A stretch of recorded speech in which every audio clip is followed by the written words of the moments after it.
Welcome to Bigfoot Society. If you have Bigfoot activity to report from the same areas discussed in this episode, please reach out to me directly after this episode.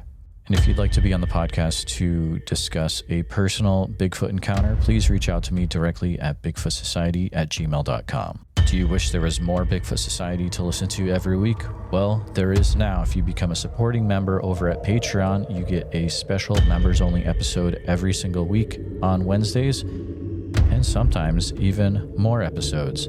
Head on over to patreon.com/The Bigfoot Society. And now let's get on with the show. Hey, how's it going? Going pretty good. Feel free to share what you saw up there in the Fraser Valley.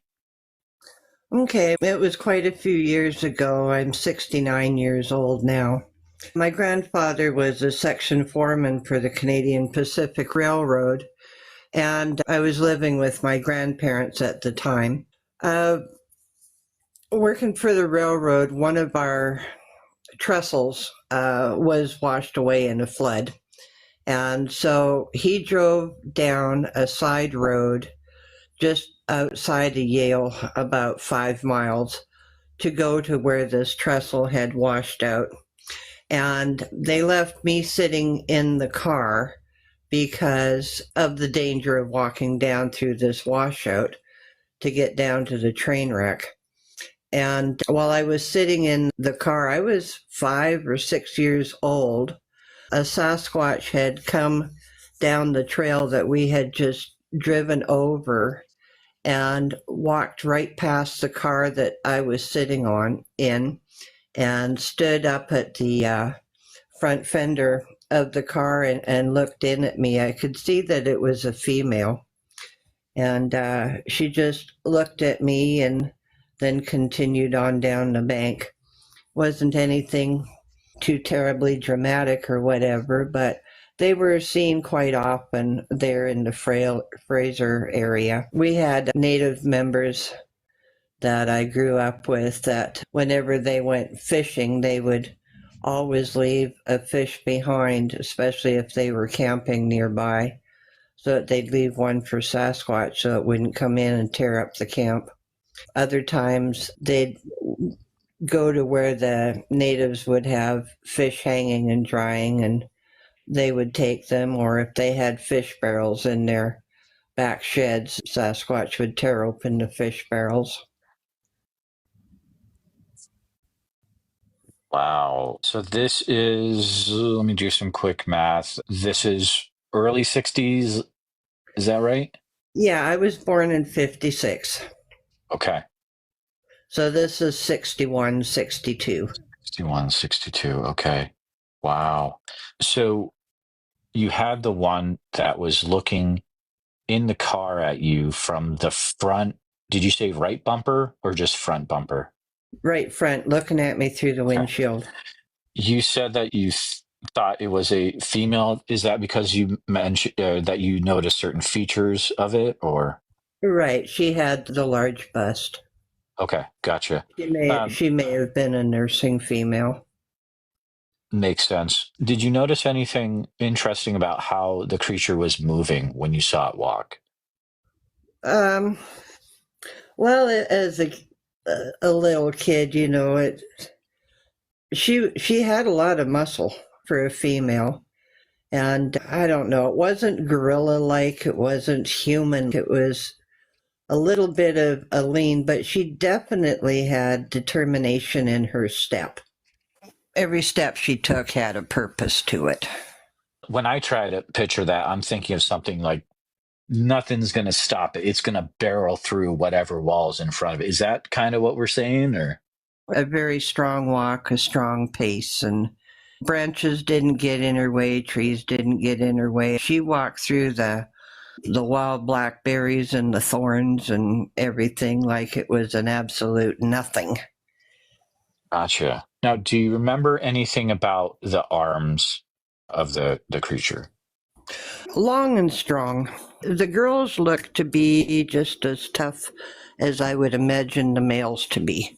There was nothing feminine about her other than she had the breast. And I think when she looked in at me, I look back after all these years, and it seems to me that she recognized I was a child too. Ah, okay, that makes sense. How far down the body did the hands go? How far did they hang down? Just above the knee. Okay, interesting. How tall would you approximate what you saw was? Being little, I'm having to reflect back on 60 years with memory. My own son is 6'9" tall.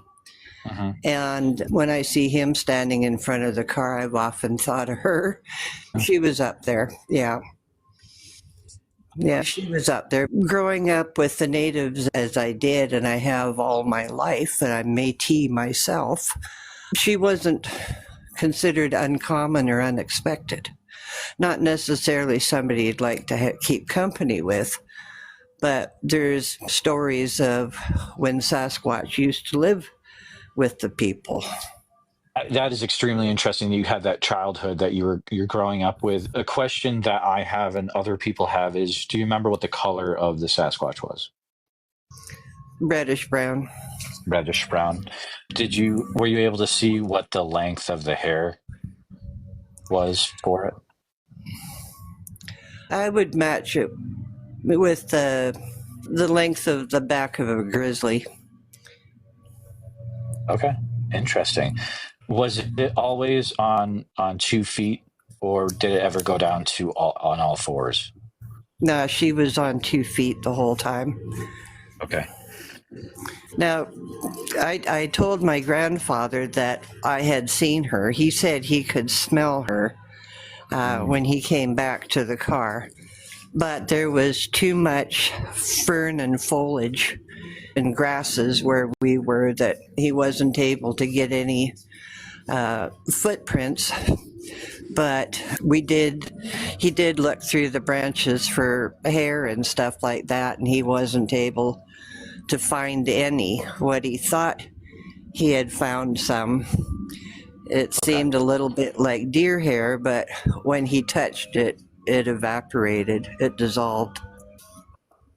Oh, that's really interesting. It's dissolved. Wow. Okay. Was the entire thing covered with hair, or were there different parts of it that were not hair covered? No hair around the eyes and the palm of the hands, and the tips of the ears. Okay, so that's interesting. So you actually did see ears on the creature. Yes. But I don't know, I wasn't afraid of her. She was big and she was a surprise, but she seemed gentle. Yeah. Is what you saw, would you say? But then again, too, I hadn't done anything to piss her off. That's true. I said, yeah, I didn't do anything to piss her off. I was just a little kid sitting there watching her, and she was surprised to see me. There's stories in the Fraser Canyon, like the one of Jocko. That was in Yale when the railroad workers found the young Sasquatch on the side of the railroad tracks. And then the native woman from the Fraser Canyon area that had been taken by Sasquatch way back into the woods, and they tried to keep her. She was just starving to death herself and saying, look, if you don't let me go back, I'm going to die. 5 years later. Was that in Yale as well? Yes. Where was that? Lillooet, Hope, and Agassiz are hot areas for that. Okay. I don't know if I've actually ever heard that one. So you're saying pretty much an individual was kidnapped, they tried to keep it with them or keep her with them, but then she was able to escape. They let her go. They let her go. I'm trying to think, they were trying to impregnate her or something like that, but she couldn't stand the smell, and they were keeping her trapped. And after they let her go, she got back to her people. They were a little concerned too, because she had changed so much 5 years, and she was just a nervous wreck and always scared of being taken again. I don't think she survived too long after that. Do you know what her name was? No, but there is a book written about her. Okay.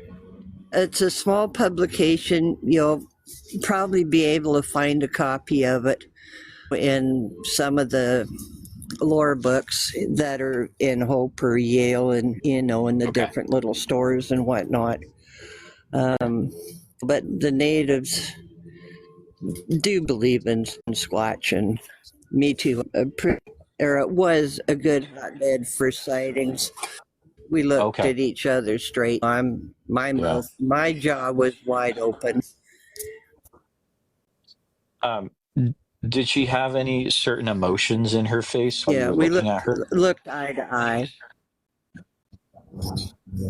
She just looked calm and looked soft. A little bit on the surprise at first. The eyes open up. Oh, there's something in that car. And she just stood there and looked at me, and her eyes got big and then they got soft. And she just stared at me for a little while. I know her eyes were brown and they were very dark. I didn't see any white around the pupil.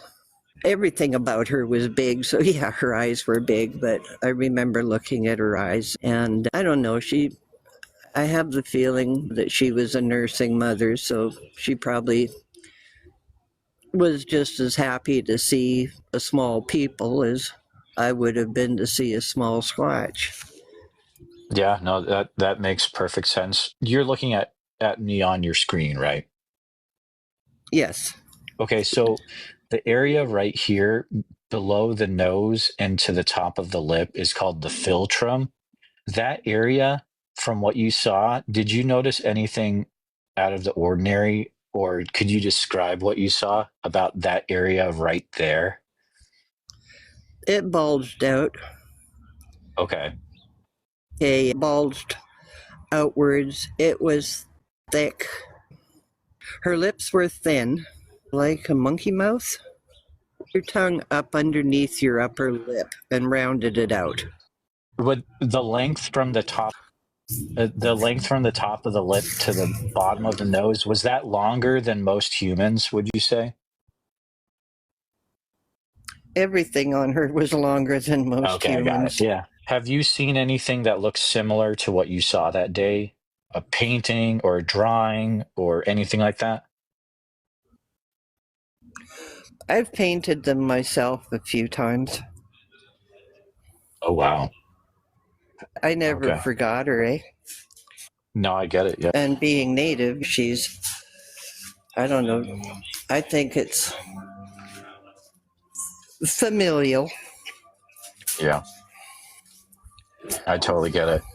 Is there a way to see your paintings at all? Are those online at all, or just in areas around the region? I put them on drums and whatnot. I don't know if I still have that. I painted a couple on drums for my husband who's passed away. He was full-blood Osage. They have Sasquatch and little people down in Oklahoma. I painted a drum for him. I will look through and see if I've kept any pictures of it. A lot of my paintings and that I sold in a gallery in Thunder Bay, Ontario. Okay. Yeah. Have you ever seen any photos that are public that are similar to what you saw that day? Some are close, but others are just really exaggerated and things I did not see. Like the big crown at the top of the head, I didn't see that. She had a thicker brow, but she didn't have the heavy pointed skull or anything like that. But then again, that may be a female trait. She was more round-headed, like a chimpanzee, and less like a gorilla. What about the neck? Was there any neck at all? No neck. Okay, so it just was like bam. Yeah. Just bam, yeah. bam, straight to the shoulders. I wouldn't want to try to put a necklace or my hands around it or anything like that. How far across were the shoulders, would you say? 4 feet. And she was straight up and down, too. A bit of a round on the tummy, bit flat in the butt. Muscle, but flat. They're straight up and down, not like the Caucasian waistline sort of thing. Sure. Uh-huh. And the figure was similar to that. Do you feel like what you saw that day was more, would you categorize it more as an ape type creature or maybe something more human like? More ape-like. It walked upright like people, but it had the leg muscles of the gorilla, the buttocks of the gorilla, the shoulders, the arms. It was just all strength and all power, but it also had compassion. When they used to live with the people, they would hunt with the people, they would fish with the people things, and then they left. There's a tribe, I can't remember if it's northern British Columbia or South Alaska. I think it's North British Columbia where they were hiding, and they actually followed the Sasquatch up to the north coast. Sasquatch is on that tribe's totem. Was that the one time that you've had a visual sighting, or have there been other times where you've had experiences with them? That was the one time that I had the visual sighting. Most of the other things are things that I've heard from Native friends, and I grew up with Native friends for 50 years before I wound up coming down to the States, where they'd gone to their cabins and whatnot and threw rocks at their homes or raided the fish barrels that they had in the sheds or walked across their yards and literally stepped over their barbed wire fences and just lift the leg up and over they go and then down into the river to fish or chasing down deer. They would, a friend of mine told me that her and her father had watched one run across the field in their property there in Yale, and it was Ruby Creek, and they had about 5 acres. And it ran across, it came up from the river, the Fraser River, crossed over some train tracks, stepped up over their barbed wire fence, took fish off their fish rack, and then ran across their field and up into the trees there at Ruby Creek. What year was that? About 1977. And you said that was in Ruby Creek area? Yeah. That wasn't anyone. So there's a famous Ruby Creek incident back in the 40s. I don't know if you've heard about that. The George and Jeannie Chapman. Yep. Is that in the same area then, or? Yep, same area. It is. So it's pretty close to that same cabin? Yeah. Really? There's a trailway there that they walk. Bear have their path and deer have their path. Squatch has his path. That is wild. So the same area where the Ruby Creek incident happened, then these people that had something happen in the 70s as well. That's pretty cool. Wow.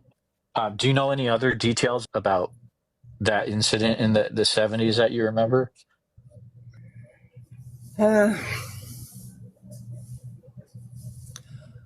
I think they had another visit about a week later, but there was, I can't remember if it was 3 or 4 of them that came. And they were just seen on the property. One ran across the field and then 2 more followed and then another one followed in behind. But apparently there is more than one kind of Squatch in that area. Really? Yeah. Some have brown eyes, some have red eyes, and some have a yellow eye. So you said brown eyes, red eyes, yellow eyes. Yes. And what are the difference? So are the different eye color ones known for different things, or being angry or more aggressive? Yeah, but I can't remember if it's the red eye or the yellow eye. Okay, gotcha. Were there ever ones that were seen in the area that had 4 toes instead of 5? Not that I know of, Okay. but I do know the habit that natives have of holding up the hand. It's not to say, hi, how are you? It's for finger count. Oh, really? Oh, so Yeah. they're looking for 6 fingers, right? They're either looking for 4 or 6. Oh, wow. And they do that Yeah. they did that down here in Nevada too because of the red-haired giants. The Lovelock Cave stuff? Yeah. Yeah. Yeah. Oh my goodness, that's wild. I want to go back to the Jocko real quick, the Jocko story. Uh-huh. So, were you in that area when that was going? No, wait, that was earlier, That was 1800s, before right? me. Yeah, it was right at the start of the 1900s. Yeah, 1800s, Okay. 1900s. They Yeah. found Jocko on the side of the tracks. Poor guy that did find him, he just kept getting tormented by people Oh who man. wanted Sasquatch stories. Right, for forever, probably for the rest of his days, I would guess. That's how it works. Do you think growing up in that area, listening to people hear about it, did it sound like it was true or that it was a hoax to you? I think it was true. I know that the root of it was true. What stories were developed after it to keep the rumor going, like we have with all the false stories on the internet now, when people ad-libbing and whatnot. But I do think they found something and did try to keep it. And I'm glad it got away because it doesn't belong in a box or a zoo or a jail cell or anything like that. It got Absolutely. separated from its family. And Were there ever any stories up there that you would hear where there were any aggressive encounters, or was it pretty much like people wouldn't get hurt? the aggression was the abduction, Ah, okay. taking the women and forcing them to try to reproduce or follow them as they go traipsing through the mountains and not eating properly and not being able to bathe. And of course, the female Sasquatch didn't like the female human in her camp. It was a struggle. One guy, it was some kind of trophy. Did this happen more than once from what you've heard? Yes. Really? Yeah. I would Oh, look dear. into this. I would look into the story too of the Forbidden Plateau in Comox. Let me write that down real quick. So, the Forbidden Plateau in It's in the Comox. Comox, BC. Comox, Courtney area of BC. It used to be a ski resort. There was a time when tribes used to live up there. And they were going for some kind of potlatch or get together with the Comoxes. The Comoxes went up and found their village completely abandoned, destroyed. Food still out, but the people all gone and destroyed. The natives do not go on to Forbidden Plateau anymore. And that's on Vancouver Island? Yes. Or it is, okay. 35 miles or 35 minutes south of Campbell River. What year approximately did that happen? That would have been in the 1800s. But the story is still told by the natives, and the natives I know on the island would not go onto the Forbidden Plateau. Do you know if that's been written about in any books, or is that just a oral tradition that's passed down? Oh, I'm sure you'll find it written somewhere because it's been told so many times. Lots of natives on Vancouver Island have had reports of up around Howe Sound and whatnot, reports of hearing the Sasquatch screaming and whatnot. I know that Vancouver Island is just a wild place. I've talked to multiple individuals from that island over the years, and I appreciate Yeah, you spending your time. I grew up in Campbell River. Oh, okay. Okay. I lived in Gotcha. Yale when I was younger, then moved to Campbell River. So, yeah, it's British Columbia is pretty much a hot spot. Washington State is a hot spot. And the areas around Hominy, Oklahoma, let's see, what other? Trying to think. Are you saying Honubby, Oklahoma? Hominy, Hominy. It's where the Okay. Osage people are. They've Okay. got stories of the Sasquatch, little people, deer woman. Got it. Are there any? Oklahoma is another area that I am really interested in. I do a lot of research into, especially Southeast. Are there any stories that you remember about that you've heard come out of the Oklahoma area when it comes to Sasquatch? My brother-in-law and I had quite a talk about it, and he was wondering if maybe it was, what is that, Homo pithecus or something like that. Okay. Sure. He Sure. was Yeah. wondering if it had something to do with that. I know that he took me out to a park that had a river, and he said that it was where he had seen Squatch and where his great grandfather, his name was Chief Bacon Rind. You can look up Chief Bacon Rind. Okay. And he had seen the little people, he had chased the little people, and when he was following them, and this is a family story, he was following the little people up over a hill, and when he got to the top of the hill, he saw the conquistadors, Oh, wow. the start of the Spanish invasion. And then, of course, there was war. Right. Yeah, exactly. Killing conquistadors, yeah. I wonder if they're trying to warn him about that, or who knows, right? That's Well, interesting. the little people are tricksters. So Sure. if they do you any good, they're going to turn around and do you dirty right after. Have you ever heard of any times when the Sasquatch would get into any fights with Native Americans in Oklahoma or any people that you've heard of? No fights. Okay. No fights. They would hunt with natives going for a deer with his arrows or whatever, and the Squatch would run it down and grab it around the neck and pull it over. Squatch could Oh, outrun wow. the deer. So you've heard stories of that.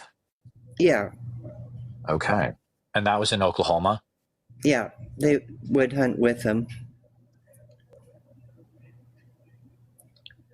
That's extremely interesting. Something I've heard over the years is that different Native American tribes would actually learn from the Sasquatch. Is that something that you'd say you've heard that as well, or could that Yeah, be? I've Yeah. heard they led them up into northern British Columbia. They followed them there, so it was a team, and with my in-laws in Oklahoma, their ancestors deer hunting with them,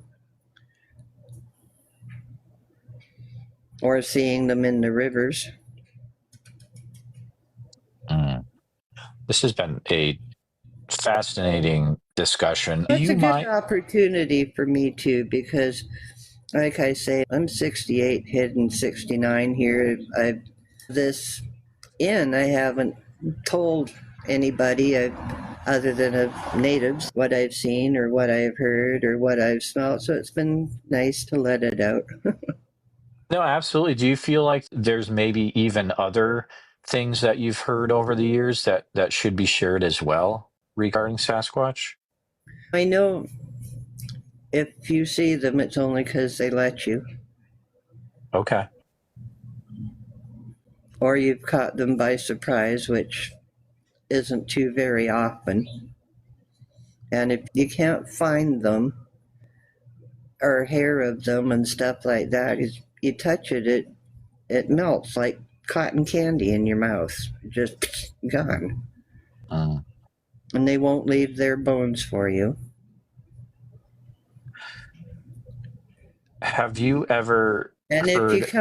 if you come across one when you're walking, I know there's a little boy who was playing in the bushes and walked back into the trees, got back a little further than he expected to. He was just enjoying his day, doing a little trail. Turned around, thought he was lost, and he turned around, and there was a big, tall Squatch standing behind him.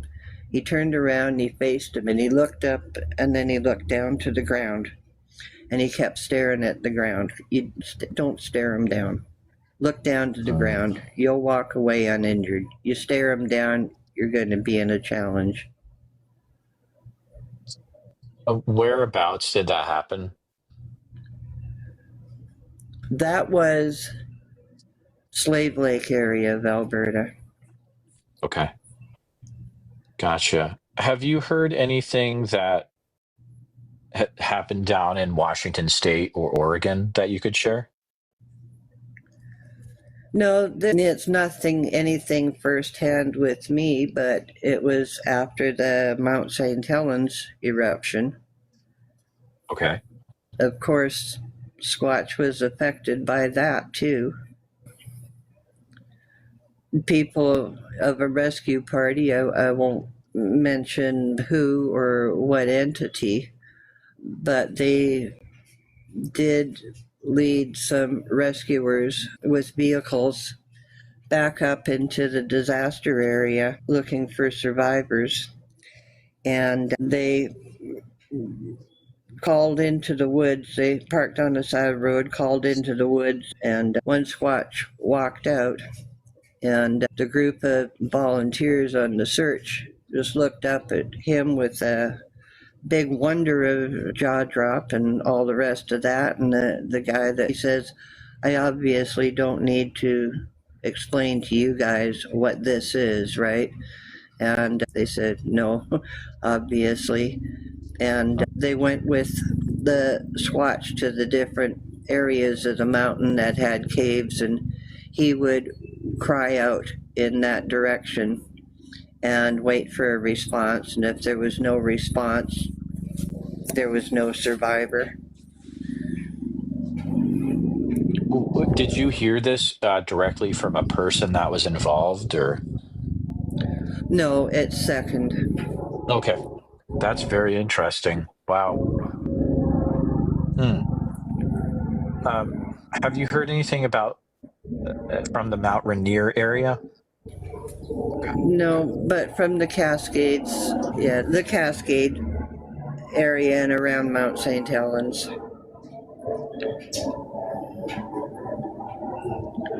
Gotcha. Man, absolutely fascinating stuff. If you would say there was a person that was trying to have an interaction with a Sasquatch, based on what you've heard over the years, what might be the best way for them to do that? Don't. Oh, okay, don't. Wow. Why would that be? First of all, what would be your purpose in doing so? To expose them out of their hiding? What good would that do them? You're dealing with a very natural, very spiritual, very powerful being that, if they wanted to, could end all your worldly doings in a heartbeat. But there are people who have been injured or lost, and they've actually helped. Why go and spoil something for something that's living a natural life? foraging in a Understand. natural way. Yeah. What would you do? Would you put it in a cage? Would you shoot it so it could be taxidermied and you could prove that it exists? What if we wanted to learn from it? If it wanted to teach you, it would. Yeah. Now, if you happen to be out camping or fishing, anyone, if it's watching you, then just be still. Just be still. If it's scoping and checking you out too, it knows better than to trust you. But if you're calm and not aggressive and not trying to fake communication with it, there's a chance you may get a better look. Be patient, give it a chance to come back and visit again, but let it do it on its terms, not yours. Have you ever heard of any interactions where there's been communication where the Sasquatch will try to talk to the person either through using their mind or verbally? Yes. There's a tribal person I know that's in the Oregon area that says they have an agreement between them and Squatch that they won't. There's kind of a protection. We will continue to guard your area and your secrets, and the Sasquatch will continue to guard them while they're out hunting or whatnot. Some of it's through telepathy, other is through sound, but I can't say it's words sound. I gotta go in and plug in my cell phone or I'm gonna lose you. Hold on. Gotcha, no problem.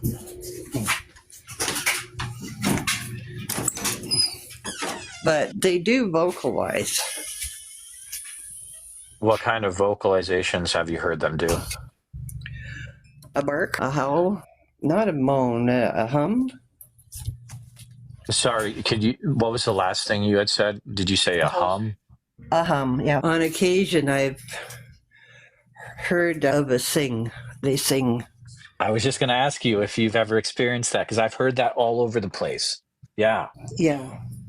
Yeah, they sing. And it's not too different than native sing. Do you know why they sing? No. Okay. I've heard it's beautiful, though, almost angelic sometimes. Yeah. Maybe they sing when it's something to celebrate, a new child or a good catch, something like that, or sing in mourning. Have you ever heard where they can paralyze a person or stop them from moving? Yeah. They'll keep you from being aggressive. They've frozen people in time warps. That's why I say don't go looking for trouble. You're going to frickin' find it. Yeah. That's funny. Okay, that's wise words. You want to stand in the bush for stone steady stiff for 2 or 3 days and come out of it and wonder where you are, who you are, and you can't find your with both hands and a flashlight. You've heard it where it happens for 2 to 3 days? Yeah. Really? Yeah, you get frozen in a time warp. Is that like a portal? Would that be similar to a portal, you think? For me, a portal is you go in one side, you come out the other. Hopi and stories of Coco Paley, he'll put you in a time warp. You don't want to follow that flute player anywhere either. You don't know what dimension you're going to come out on. So why would you get put in a time warp, do you think? Teach you a good lesson. Don't follow me. You're in the wrong territory. Oh, dear. Oh, that's really interesting. I was in Oregon once, and we were in a certain area, and I was unable to move for about 5 minutes. It was very interesting. I don't know. That makes me think of that maybe a different way now. Yeah. You get frozen. Don't follow my footsteps. Don't follow me. I'm living my life. I'm in my world. I'm living it wild. I'm living it natural. I'm living it as Creator said. When the, not to be racist or hateful here, but when the native had the white man come into his world, look how it came out for them. I get So you, yeah. what favors are you going to do Squatch tracking them down? The best honor you can have is just be out there, and if he happens to come up to you, just be calm. Don't show any aggression. You're going to be just fine. But you go trying to take him and expose him and show the world who and what he is and take away all of his protections, you may as well sew yourself up in a sleeping bag with an alligator and a dozen cats. You're going to get the same outcome. Yeah, it'd end up like Albert Osman. Be taken Shredded. away in a sleeping bag, yeah. My goodness. Do you feel like there are any other stories that you heard growing up in that situation that maybe haven't been shared with the outside world yet? Well, there's lots that I've heard about them. Swimming and fishing in the rivers and pulling down moose or coming across children. They don't hurt the kids. They don't take the kids, but they don't like to be challenged. Don't stare them in the eyes. Turn around and run either. Be still. That's the whole trick here. Be still.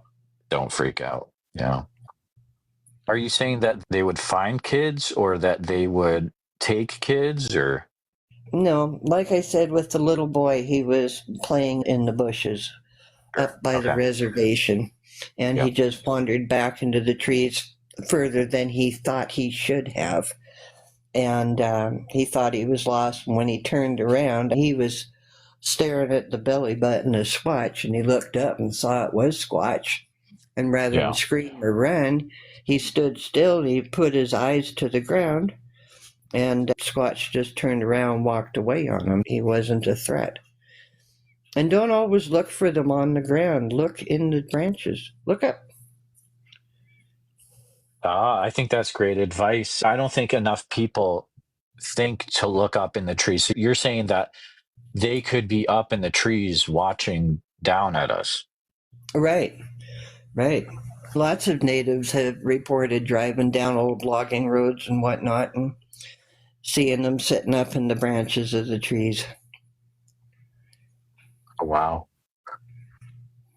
That is absolutely incredible. And it's a thing that when I go out every once in a while and I never look up in the trees, I need to start doing that. I'm always looking down at the ground. Yeah, that makes perfect sense.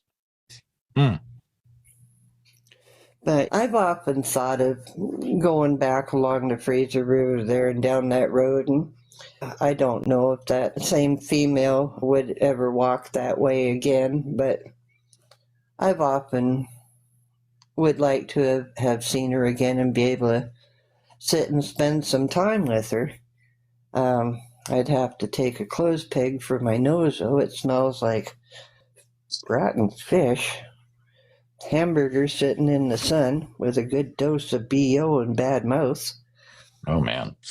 Yeah, a little halitosis. But there's something spiritual to all of that, something very natural, something deeper than we've been raised to believe with our Christianity and English ways. I think it does go deeper than most of us are aware of or maybe willing to even to go, but it definitely does go deeper, and I think we just need to continue learning. From your advice, what areas of British Columbia, if I was to focus on certain areas like towns in British Columbia to try to find people to talk to from that town, what would be different areas you might recommend that would have interactions with Sasquatch?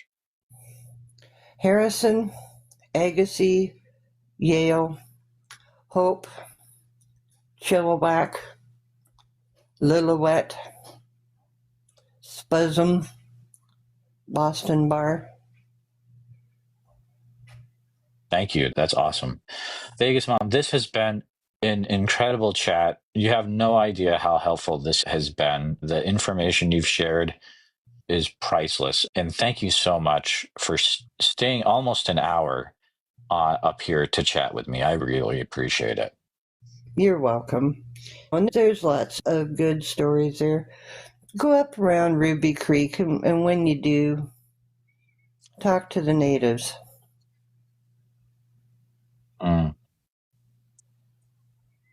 Do you mind could you send me a email just so I have contact with you in the future if you're interested in that? It's bigfootsociety@gmail.com, just in case I have any other questions to ask you. I'm a Canadian. I was born in British Columbia. My tribe is Métis out of Slave Lake, Alberta. Ex-police officer in Calgary. Truck driver in the oil sands. Married American, moved south. Here I am. Ta-da. There you go. It has been a pleasure chatting with you. Thank you so much for coming up, and maybe we'll be able to chat again in the future, but it was so great chatting to you today. You're welcome, and I hope somebody else joins you. Yes, ma'am. You have a great rest of your afternoon. All right. Bye-bye, dear. Here at Bigfoot Society, our goal is to provide a platform for those that have encountered Bigfoot to share their encounter in a safe and respected environment. But we need to hear your story. If you've experienced something that you just can't explain, please send me an email at bigfootsociety@gmail.com. Then we can start the conversation. And I know a lot of you have not shared your encounter at all. It's been 20 years, and it's time that you get this off your chest, and then you can get some well-deserved rest, because I know you haven't been sleeping. I understand what you're going through, and I appreciate every one of you listening. Bigfoot Society podcast, hosted by our captain, Jeremiah Byron, where it's all Bigfoot all the time. Have you ever had the urge to do more, to be more? Now you can by joining Bigfoot Society on the Patreon. Get ad-free episodes and even member-only episodes. Take part in movie night and even live video chats. Interact behind the scenes with Jeremiah and other Patreon members like me, Slaya. The powerful podcast goes on, and you may contribute a verse in our Patreon community. Carpe diem. Seize the day, Bigfooters, and make your lives extraordinary. Please take a minute to help out the show by subscribing on YouTube, making sure you hit the bell so you don't miss any notifications, and share the episode on YouTube with a friend. Also, if you're listening to us on a podcast, thank you so much. Make sure that you're subscribed, share the show with a friend. Really, it's all about sharing the show wherever you can. If you've had a Bigfoot encounter related to the following or know someone who has, please reach out to me at bigfootsociety@gmail.com or pass on my email. Here's a list. If you've had any encounters in Oregon, which I'm sure there's probably a few of you out there, please feel free to reach out immediately. You can use email bigfootsociety@gmail.com. A special thank you to all the Bigfoot Society Patreon and YouTube channel members. It's your support that helps keep the show going, and I extremely appreciate it. If you want to join in the fun, you can join over at patreon.com/the Bigfoot Society. I'll see you there. And again, thanks for listening.